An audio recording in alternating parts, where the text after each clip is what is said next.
আসসালামু আলাইকুম মুরব্বি। ওয়ালাইকুম আসসালাম। কেমন আছেন আপনি? ভালো আছি। এই যে আপনার বাড়ির উঠানে দেখতেছি একটা লেবু গাছ, এই লেবু গাছে দেখতেছি বিশাল বড় একটি লেবু রয়েছে যাই গাছে। ওই যে লেবুটা, এই লেবুটা আসলে কি জাতের লেবু আর এত বড় লেবু হয় কিভাবে বলেন? এটা মালটা লেবু।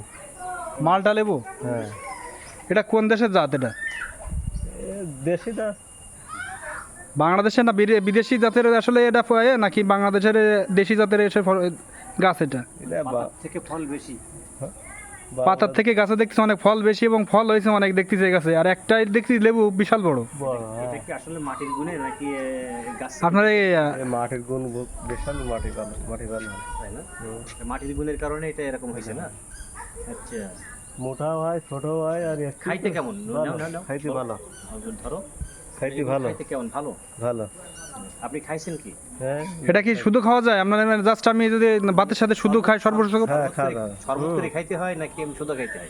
শুধু খাওয়া যায়, শরবত খাওয়া যায়, ভাজিও খাওয়া যায়। কি এর যে চেহারাটা দেখা যাচ্ছে, এটা কি আসলে আমাদের যেমন কাগজ লেবু অনেক টক হয়, আর এটার গাছ মানে গা দেখে বোঝা যাচ্ছে না যে এটা টক হবে, এটা মিষ্টি জাতীয় মনে হয়। হ্যাঁ, মিষ্টি।